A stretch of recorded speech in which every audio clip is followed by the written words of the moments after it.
Hi, this is Edith, Educational Technologist at Oregon Tech.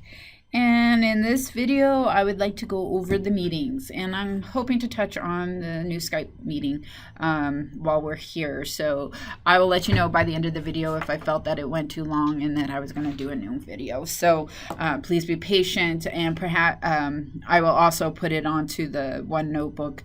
I'll put a note in there if I didn't get the whole video to do the Skype meeting.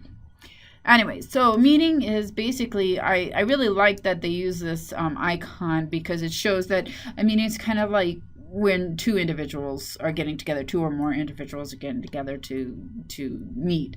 You can see appointment, it does not have people, so it's just showing that no appointment, nobody else is involved in that. So we'll go ahead and click on new meeting. And you can see here, again, this is a little bit more different than the appointment. You see up here it says meeting in the appointment version of this video. This said appointment versus meeting.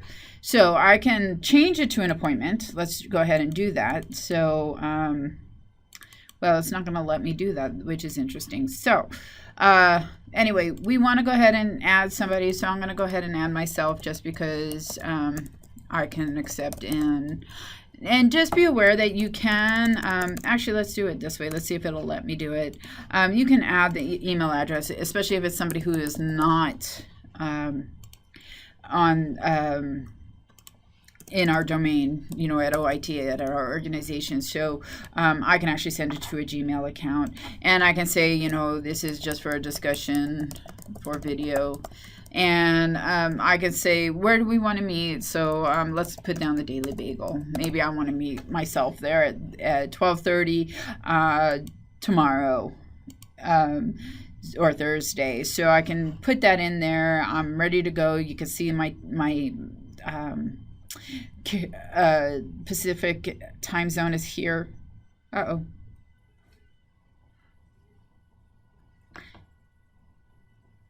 Okay, well, that was a kind of a weird glitch. Hopefully everything still carries through. So here we go back here. So Pacific time zone, I don't have to have that on there. I just put that in as an to show in the appointment schedules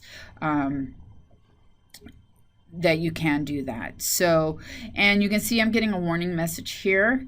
This is because I do have another meeting at that time.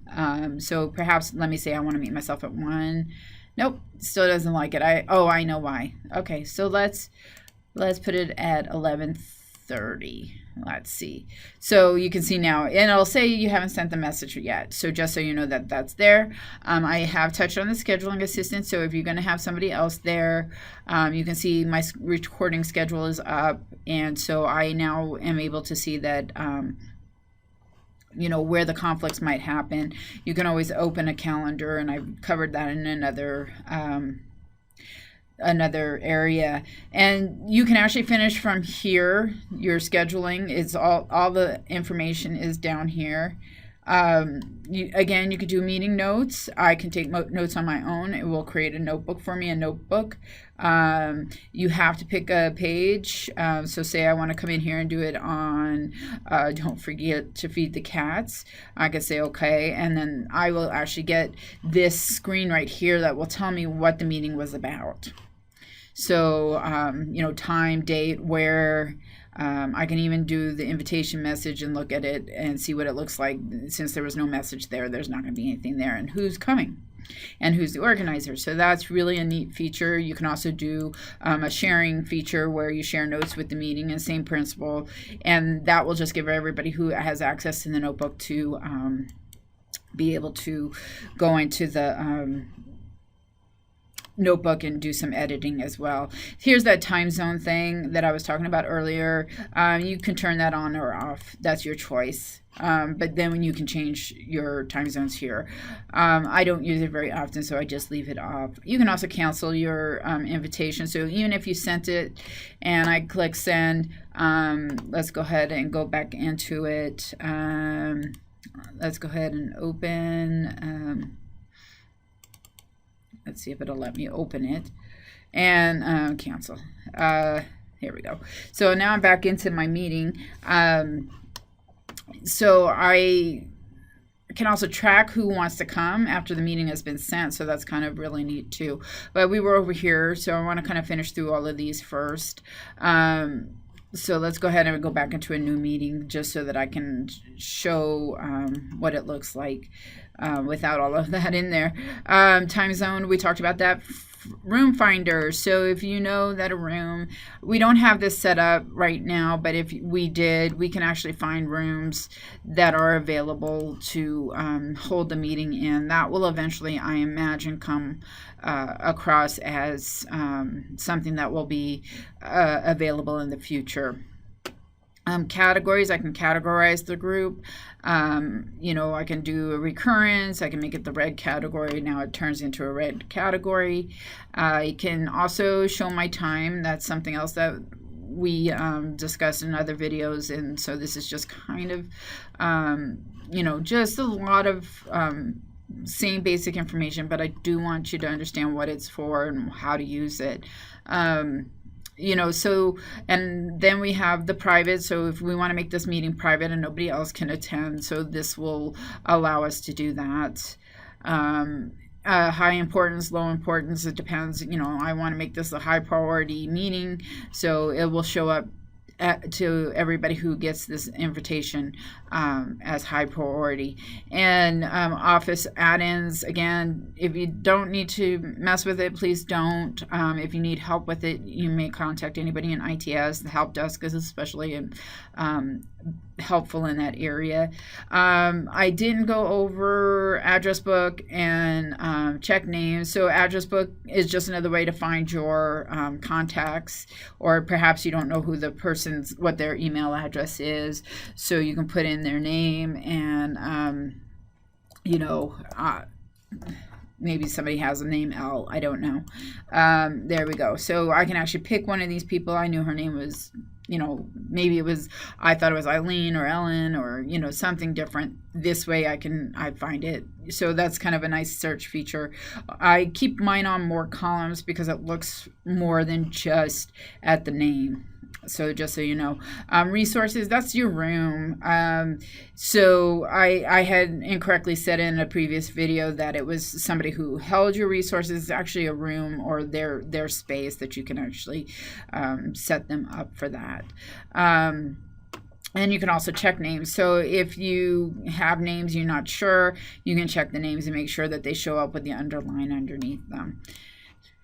Now, perhaps you decide that you don't want this to be just a regular meeting. You want to meet on Skype. You can actually change it to a Skype meeting by clicking on it.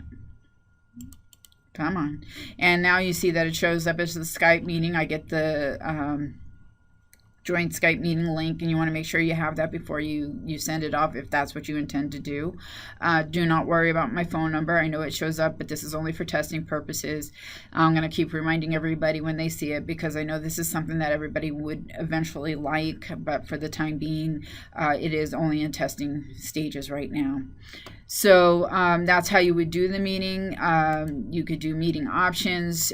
This is only if you do a Skype meeting, and then you can change whether or not how everybody is allowed in. You can say only me. I don't want to wait in the lobby. I want to wait to, I want to be the only one in there, and then I want to be able to invite everybody.